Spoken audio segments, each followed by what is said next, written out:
Hello friends, welcome to our channel quick story. दोस्तों, आज मैं जो कहानी आपको बताने जा रही हूँ कि इंसान की ऐसी कौन सी गलतियाँ होती हैं जो इंसान को बर्बाद कर देती हैं। अगर हम अपनी इस बर्बादी का कारण जान लें तो हम अपने जीवन को खुशहाल बना सकते हैं। बहुत समय पहले की बात है। एक नगर में एक धनी सेठ रहा करता था। उस सेठ के पास सभी प्रकार की सुख सुविधाएं थी, लेकिन उसकी कोई संतान नहीं थी। इसी दुख में हमेशा वो चिंतित रहता था। फिर एक दिन उसे पता चला उसकी पत्नी गर्भवती है और वह अपनी पत्नी का बहुत ध्यान रखने लगा। एक दिन उसके घर एक बेटे का जन्म हुआ। पुत्र जन्म से सेठ बहुत खुश हुआ, कोई भी कसर नहीं छोड़ी। उसका बेटा देखते देखते बड़ा हो गया। तब सेठ ने अपने बेटे को गुरुकुल भेजने का फैसला किया ताकि वह पढ़ लिख कर विद्वान बन सके। ज्ञान प्राप्त करने के लिए उसे गुरुकुल भेज दिया गया। गुरुकुल में वह बच्चा अच्छे से पढ़ाई करता था और अपने गुरु की सभी आज्ञाओं का अच्छे से पालन करता था। ऐसे में धीरे धीरे वह बच्चा वहाँ का सबसे होनहार छात्र बन गया। गुरुकुल में बालक ने सभी वेद, पुराण और छात्रों का अध्ययन किया और एक महान विद्वान बन गया। लेकिन कहते हैं ना कि जब समय कब बदल जाएगा यह कोई भी नहीं जानता। ऐसे ही एक दिन किसी प्राकृतिक आपदा के कारण उसके माता पिता की मृत्यु हो गई और जब उसके माता पिता की मृत्यु हुई तो बच्चे की शिक्षा भी पूरी नहीं हुई थी। जब बच्चे ने खबर सुनी कि उसके माता पिता अब इस दुनिया में नहीं है और उसका सब कुछ बर्बाद हो गया, तो लड़के का इस सांसारिक जीवन से मोह भंग हो गया। तब उसने गुरु से कहा कि मैं अपनी शिक्षा पूरी करने के बाद अपना जीवन लोगों की भलाई में बिताऊंगा। जब बालक की शिक्षा पूरी हुई तो उसके बाद वह बालक साधु बन गया और सांसारिक चीजों से दूर हिमालय के जंगल में चला गया। अपने अध्यापन को विश्राम देते हुए समय के साथ उनके सन्यासी की चर्चा चारों ओर होने लगी और दूर दूर से लोग उनके पास शिक्षा लेने के लिए आने लगे और बहुत से लोग अपनी समस्याओं का समाधान पाने के लिए भी उनके पास जाने लगे। वह समस्याओं का समाधान बड़ी आसानी से कर देता था, जिससे वह धीरे धीरे पूरे राज्य में प्रसिद्ध हो गया। परंतु जिस नगर में वह रहता था वहाँ का राजा एक क्रूर व्यक्ति था। जब राजा को तपस्वी के बारे में पता चला तो उन्होंने तपस्वी से मिलने का फैसला किया। अगली सुबह राजा तपस्वी से मिलने के लिए अपने महल से निकल गया और फिर वह उसकी कुटिया की ओर गया और वहाँ पहुंचकर राजा ने जब उसे साधु को देखा तो वह उसे देखता ही रह गया। उसके चेहरे पर एक अलग ही प्रकार का तेज था। जब वह साधु के पास पहुंचा तो उसे असीम शांति का अनुभव हुआ। साधु को प्रणाम किया और उसके पास बैठ गया और उससे बातें करने लगा। वह राजा पहली ही मुलाकात में साधु के व्यक्तित्व से इतना प्रभावित हुआ कि उसी समय से उसने अच्छाई के रास्ते पर चलने का फैसला कर लिया और वह सोचने लगा कि इतनी सी मुलाकात में यह साधु मुझे इतना बदल सकता है, तो ऐसा हमेशा रहेगा। यदि तुम मेरे साथ रहोगे तो मेरा जीवन ही बदल जाएगा। यह सोचकर राजा साधु से अपने महल में चलने का अनुरोध करने लगा। राजा का आग्रह सुनकर सन्यासी नहीं माने और वो राजमहल चलने को तैयार नहीं हुए। लेकिन राजा के बार बार आग्रह करने पर सन्यासी मना नहीं कर पाए और राजमहल चलने को अंततः तैयार हो गए। तब राजा सन्यासी को महल की ओर ले गए। महल पहुंचकर राजा ने साधु की बहुत खातिरदारी की और उसके बाद राजा ने साधु को एक दाहिने कमरे में भोजन कराया। भोजन के समय साधु ने राजा को धन्यवाद दिया और राजा से जाने की अनुमति मांगी। यह सुनकर राजा ने कहा कि आप हमारे बाग में जब तक चाहे रह सकते हैं। आपको यहाँ किसी भी प्रकार की असुविधा नहीं होगी और आप यहाँ रहेंगे तो हमारे लोगों को भी अच्छा लगेगा और साथ में हमें भी अच्छा लगेगा। यह सुनकर साधु ने राजा का प्रस्ताव स्वीकार कर लिया। राजा के आदेशानुसार सेवकों ने एक सुंदर सी कुटिया बनाई। उसके बाद साधु उसी कुटिया में रहने लगा। राजा ने उनकी बहुत सेवा की, लेकिन कई वर्षों के बाद राजा और रानी को किसी दूसरे काम से दूसरे राज्य में जाना पड़ा। लेकिन उन्होंने साधु की सेवा के लिए एक सेवादार नियुक्त कर दिया। लेकिन राजा के जाने के बाद वह सेवादार बीमार पड़ गया और अपने घर चला गया और फिर कभी लौटकर वापस नहीं आया। तो तपस्वी को गुस्सा आ गया और उसने राजा को खूब खरी खोटी सुनाई और राजा से कहा कि जो जिम्मेदारी आप पूरी नहीं कर सकते वह जिम्मेदारी आप लेते ही क्यों हैं? तब राजा ने तपस्वी से पूछा और कहा कि सन्यासी, क्या मुझसे कोई गलती हो गई? इसके लिए मैं आपसे क्षमा चाहता हूँ। कृपया मुझे क्षमा करें और मेरा क्रोध शांत करें तथा यह बताने का कष्ट करें कि आखिर हुआ क्या। यह सुनकर साधु ने उससे कहा कि तुम्हारे जाने के बाद मुझे यहाँ किसी ने भोजन नहीं दिया और मुझे कई दिनों तक कष्ट सहना पड़ा। यहाँ मैं आकर भूखा रहा और किसी ने मुझसे मेरा हाल भी नहीं पूछा। यह सुनकर राजा ने तपस्वी से माफी मांगी और कहा कि आज के बाद ऐसी गलती नहीं होगी। फिर कुछ देर बाद मामला शांत हुआ।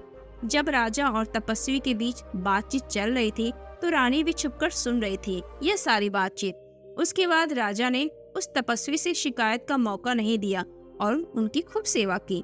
लेकिन कुछ दिनों के बाद राजा को किसी जरूरी काम से अपने राज्य से बाहर जाना पड़ा। इस बार राजा ने राज्य से बाहर जाने के पहले अपनी रानी से कहा कि जब तक मैं न आऊं तब तक तुम स्वयं ही उस तपस्वी की देखभाल करना। यह सुनकर रानी बोली, हाँ महाराज, आप अवश्य जाइए, मैं सन्यासी महाराज की अच्छी देखभाल करूंगी। बाद में रानी प्रतिदिन भोजन बनाकर सन्यासी महाराज के पास भेजती थी। लेकिन एक दिन रानी स्नान करने चली गई और साधु को भोजन देना भूल गई। भोजन क्यों नहीं आया? इसके बाद साधु ने सोचा कि वह स्वयं महल में जाकर देखेगा कि अब तक भोजन क्यों नहीं आया, और फिर वह महल में पहुंच गया।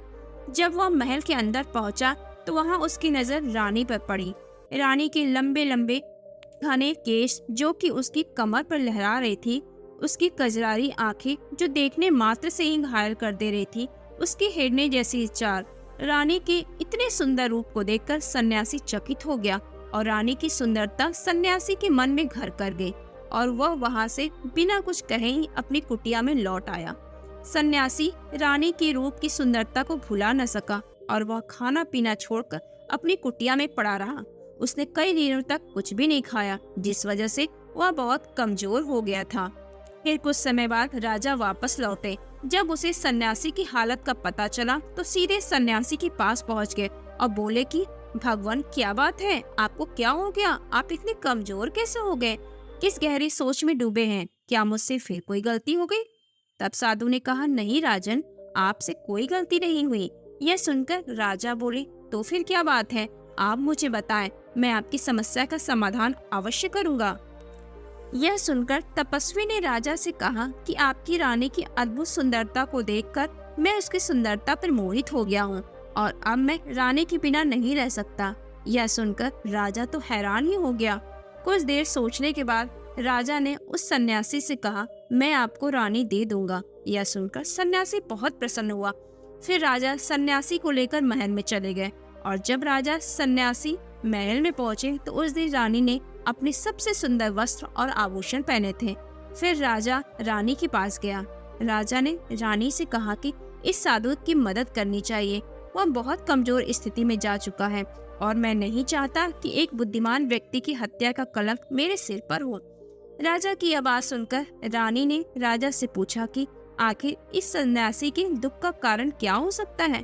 तो राजा ने रानी से कहा कि सन्यासी आपकी अद्भुत सुंदरता के दीवाने हो गए हैं। राजा की बात सुनकर रानी ने कहा कि राजन, आप चिंता मत कीजिए, अब आप सब कुछ मेरे ऊपर छोड़ दीजिए। मुझे पता है कि मुझे अब क्या करना है। आपके ऊपर ना तो सन्यासी की हत्या का पाप लगेगा और ना ही उससे मेरे पवित्र धर्म का नाश होगा। रानी की बात सुनकर राजा ने रानी को सन्यासी को सौंप दिया।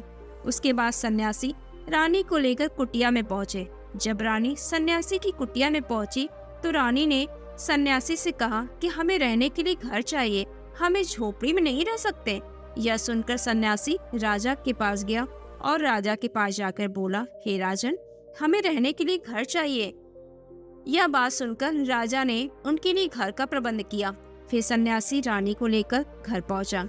जब रानी सन्यासी के साथ उसके घर पर पहुंची तो रानी ने सन्यासी से कहा कि यह घर तो बहुत गंदा है और इसकी हालत भी बहुत खराब है, मैं इस घर में नहीं रह सकती। फिर सन्यासी राजा के पास पहुंचा और बोला कि हे राजन, जो आपने हमें घर दिया है उस घर की हालत तो बहुत खराब है।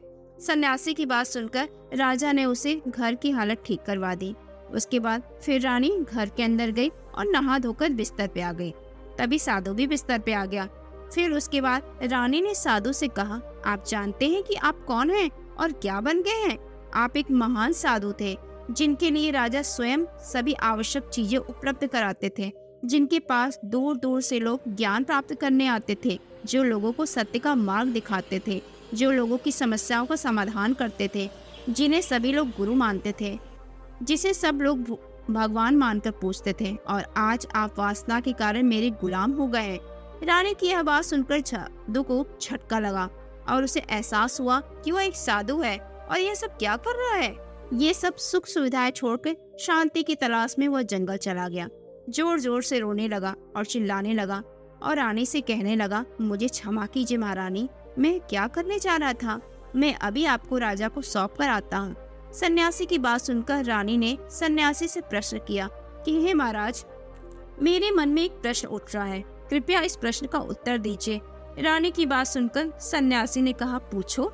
रानी ने कहा कि जब आपको उस दिन भोजन नहीं मिला तो आप बहुत क्रोधित हो गए।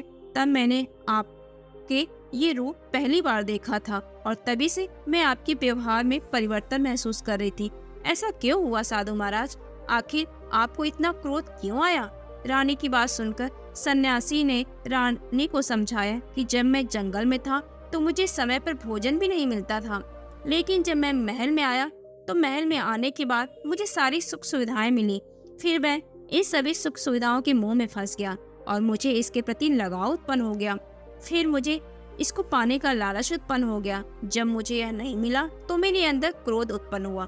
फिर सन्यासी ने कहा कि महारानी, सच तो यह है कि अगर इच्छा पूरी नहीं हो तो क्रोध उत्पन्न होता है, अगर इच्छा पूरी हो जाए तो लालच बन जाता है। फिर सन्यासी ने रानी से कहा, यह इच्छा की पूर्ति ही मुझे वासना के द्वार तक ले आई और मैं आपके प्रति आकर्षित हो गया। इसके बाद सन्यासी रानी को लेकर राजा के पास गया और बोला, राजन, मुझे क्षमा कर दीजिए, मुझे अपनी गलती का एहसास हो गया। यह लो आपकी रानी, मुझे यह सब नहीं चाहिए।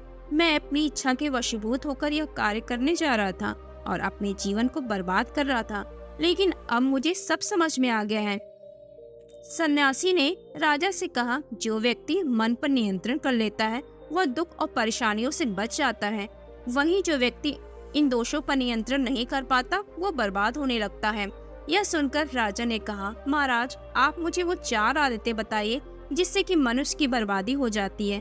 फिर सन्यासी ने राजा को मनुष्य की बर्बाद करने वाली 4 आदतों के बारे में बताया कि हे राजन, मनुष्य को बर्बाद करने वाली पहली आदत है इच्छा, क्योंकि इच्छाएं दुनिया के हर एक व्यक्ति के अंदर सबसे पहला अवगुण होता है और जो व्यक्ति अपनी इच्छाओं को नियंत्रण में कर लेता है वह जीवन के किसी भी क्षेत्र में असफल नहीं होता।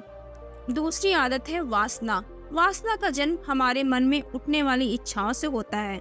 जिस प्रकार इच्छा का कोई अंत नहीं है और मनुष्य वासना के जाल में फंसता ही चला जाता है, वासना के वशीभूत होकर मनुष्यों को कुछ भी नजर नहीं आता। आज तक जितनी भी लड़ाइयाँ हुई हैं, उनका सबसे बड़ा कारण स्त्री को पाने की इच्छा हो रही है। स्त्री के प्रेम में वशीभूत होकर राजा महाराजाओं ने आज से पहले बहुत सारे युद्ध किए हैं। रावण भी संसार का सबसे बुद्धिमान व्यक्ति था, लेकिन उसने भी माता सीता की सुंदरता के जाल में फंसकर अपना सब कुछ बर्बाद कर लिया। ईश्वर ने तो स्त्री की उत्पत्ति इस संसार को बढ़ाने के लिए की है, लेकिन आजकल लोगों ने इसे अपनी वासना का शिकार बना लिया है, अपने मनोरंजन का साधन बना लिया है। जब उन्हें अपना यह मनोरंजन नहीं मिलता तो वह पागल हो जाता है और मनुष्य की बर्बादी का कारण बन जाता है। तीसरी आदत है क्रोध, क्योंकि जब मनुष्य की वासना पूर्ति नहीं होती तो उसके अंदर क्रोध उत्पन्न हो जाता है और जब व्यक्ति को क्रोध आता है तो उस पर नियंत्रण नहीं होता और फिर वो क्रोध में आकर कहीं कोई गलत निर्णय ले लेता है तो कहीं दूसरों को भला बुरा कह देता है। क्रोध के कारण मनुष्य के कई बनते बनाए काम भी बिगड़ जाते हैं। जब मनुष्य के भीतर क्रोध उत्पन्न होता है तो अंदर से बहुत कमजोर हो जाता है और अगर हम एक बार इस क्रोध के कारण तनाव में चले गए तो हमारा पूरा जीवन ही बर्बाद हो जाता है। फिर सन्यासी कहता है कि हे राजन, मनुष्य को बर्बाद करने वाली चौथी आदत है लालच। हे राजन, लालच का फल सदैव बुरा होता है। लालच में पड़कर हम बहुत से लोगों का बुरा कर देते हैं। जो व्यक्ति लालच करता है वह कामयाबी से कोसों दूर रहता है, क्योंकि एक न एक दिन लालच का दुश्मन सामने आता ही है। अगर हम समय रहते ही लालच को त्याग दें और उसकी जाल में ना फंसे तो हम एक सफल व्यक्ति अवश्य बन सकते हैं। फिर अंत में सन्यासी राजा से कहता है कि हे राजन, अगर मनुष्य चारों आदतों को छोड़ देता है तो उसे जीवन में सफल होने से कोई नहीं रोक सकता। हे राजन, और इस प्रकार व्यक्ति अपने जीवन में सफलता को प्राप्त करते रहता है। मैं एक सन्यासी होकर इसकी जाल में फंस गया था, तो सामान्य मनुष्य तो इससे बच ही नहीं सकता। इसलिए हे राजन, मनुष्य को इन आदतों से हमेशा बचना चाहिए। तो दोस्तों, आज की हमारी कहानी आपको कैसी लगी, कमेंट बॉक्स में कमेंट करके हमें जरूर बताइए तथा हमारा वीडियो अंत तक सुनने के लिए आपका दिल से धन्यवाद।